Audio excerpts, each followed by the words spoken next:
tema que nos convoca hoy es la Fuente de los Cuatro Ríos, obra de Gian Lorenzo Bernini, ubicada en Plaza Navona, en la ciudad de Roma. Y la pregunta de si es solamente una fuente. Inocencio X, en 1648, de la familia Panfili, encargó al escultor Gian Lorenzo Bernini la ejecución de una fuente en el centro de la conocida Plaza Navona como parte de la reformulación del espacio oblongo que ocupaba en la antigüedad el circo de Domiciano.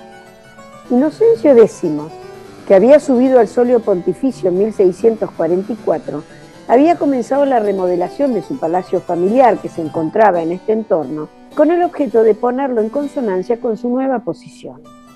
En el centro de este espacio, que en los siglos anteriores sirvió de mercado, en el periodo que tratamos se convirtió en lugar de paseo, y en cuyos límites habían ido construyéndose paulatinamente viviendas, palacios e iglesias, se erigió la Fuente de los Cuatro Ríos.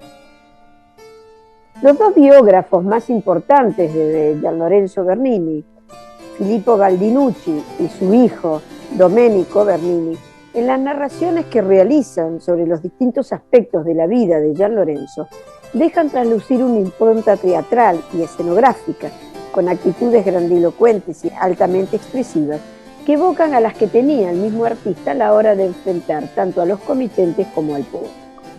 Valga como ejemplo una de las tantas anécdotas que nos presenta Baldinucci cuando relata que poco antes de inaugurarse en 1651 la fuente, el Papa la visita acompañado por la corte y la encuentra seca, sin agua, y se lamenta de esta situación, y al retirarse, cuenta Baldinucci, se sintió un gran rumor de agua y volviéndose hacia la derecha vio caer de todas partes aquella gran abundancia, merced a la que el caballero, a fin de que fuese más grato al Papa por cuanto más inesperado aquel noble espectáculo y con la medida de tiempo ajustadísima a la necesidad, hizo abrir el paso del líquido elemento y lo hizo correr por sus venas hasta las bocas de la fuente.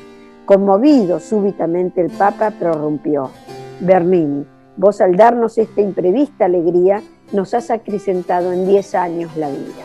Tiene una actitud muy teatral y un relato muy teatral. Ahora, veamos qué se representó y cuál fue el mensaje.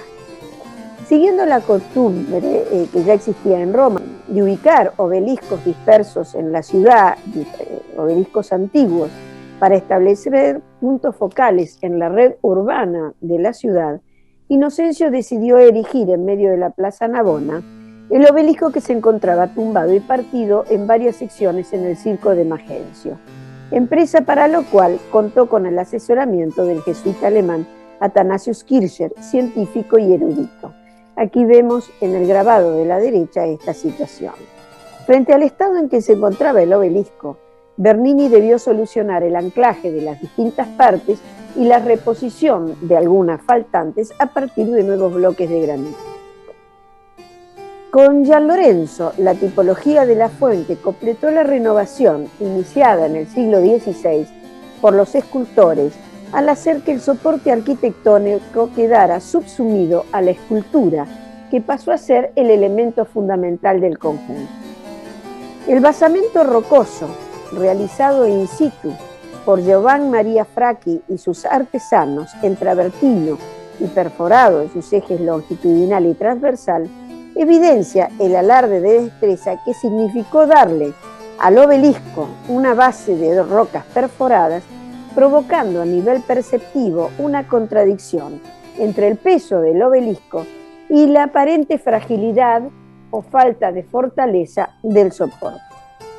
Sobre los 4 pedestales de este soporte de roca, en los ángulos se ubicaron las alegorías de ríos de los 4 continentes conocidos hasta el momento, acompañadas de elementos vegetales y animales propios de cada uno de ellos: el Ganges por Asia, el Nilo por África, el Río de la Plata por América y Danubio por Europa.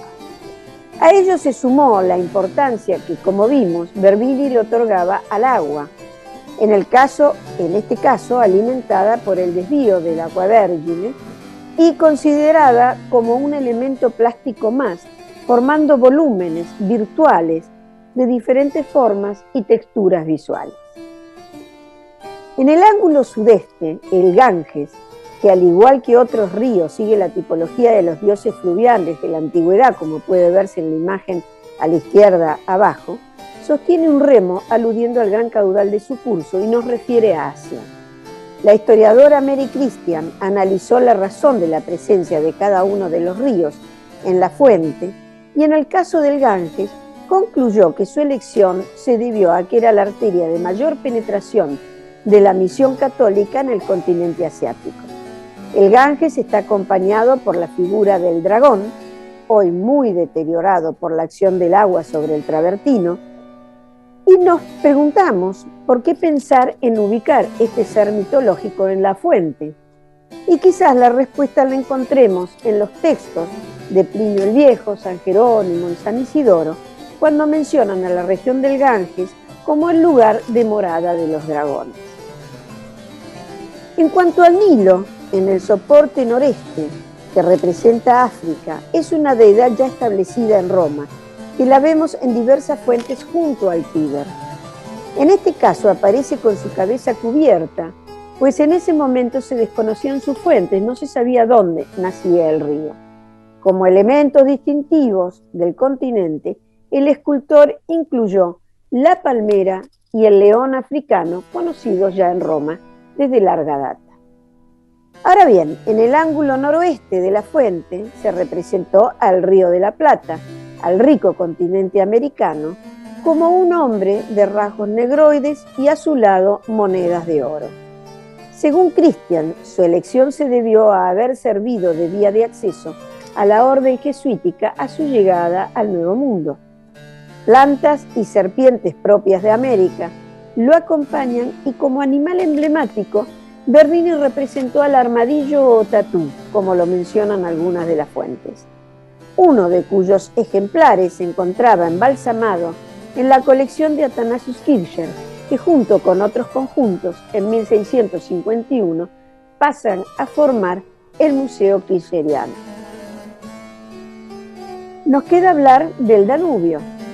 Respecto de este río que alude al continente europeo, en el ángulo sudoeste de la fuente, acompañado por un caballo y un delfín, Mary Christian se preguntó el porqué de su elección, ya que tradicionalmente se hubiera recorrido a la alegoría del río Tíber. Las razones las encontró en la oposición catolicismo-protestantismo en el marco de la Guerra de los 30 años y la Paz de Westfalia, cuando se estipuló que Hungría y Bohemia volviesen a la órbita católica, perdiéndose varios obispados del norte, y por ende a la necesidad de afianzar, aunque más no sea simbólicamente, la presencia de la Iglesia en esa región. La figura del Danubio se vuelve hacia el escudo de Inocencio X, ubicado en el basamento, y lleva la mirada del observador a ese punto que marca un hito en el mensaje, es decir, el comité. Vemos entonces que a la función utilitaria y a la ornamental, que permanecen sin duda, se une la conmemorativa. Y en este punto el artista se convierte en el artífice, en el hacedor de la magia de lo probable que se vuelve semejante a lo verdadero. La retórica se vuelve la condición necesaria para la función primordial del arte, es decir, persuadir. Y toda la retórica de la fuente está al servicio de convencer al espectador del mensaje implícito en ella. La idea de glorificación de Inocencio X, de la Iglesia Católica y de la evangelización a través de lo real y de lo ilusorio. A ello contribuyen los símbolos, en este caso la paloma, la heráldica, los escudos del pontífice y la epigrafía, en la que se narran hechos del pontífice que realiza en beneficio de la Iglesia e incluso de la ciudad de Roma.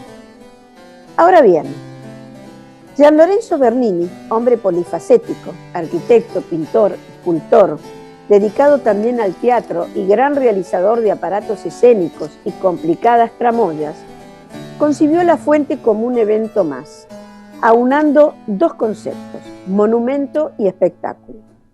Si llevamos nuestra imaginación a la Roma del siglo XVII, ciudad de grandes contrastes, opulencia y miseria, palacios lujosos, viviendas paupérrimas, carruajes fastuosos y calles anegadas por la lluvia a las crecientes del Tíber, ya que eran de tierra, podemos imaginar cómo veía la gente de entonces a la fuente de Plaza Navona. Cada noche al ocultarse el sol, la plaza se sumía en una profunda oscuridad. El espectáculo de la fuente cesaba, pero al clarear el día, el espectáculo comenzaba nuevamente, cambiante, transformado. Eran otras luces y otras sombras, otro momento, otro espectador que completaba la magia del evento. Era el mismo y a la vez otro, pero el mensaje permanecía. La Iglesia Católica triunfando sobre el mundo gracias a la evangelización de los 4 continentes conocidos.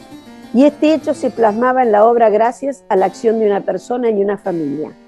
La fuente, de simple elemento utilitario y decorativo, devenía en un monumento a la potencia de Roma en tanto centro del mundo católico, de la Iglesia por su acción evangelizadora sobre el mundo, de un hombre, Inocencio X, y de una familia, la familia Pamphili.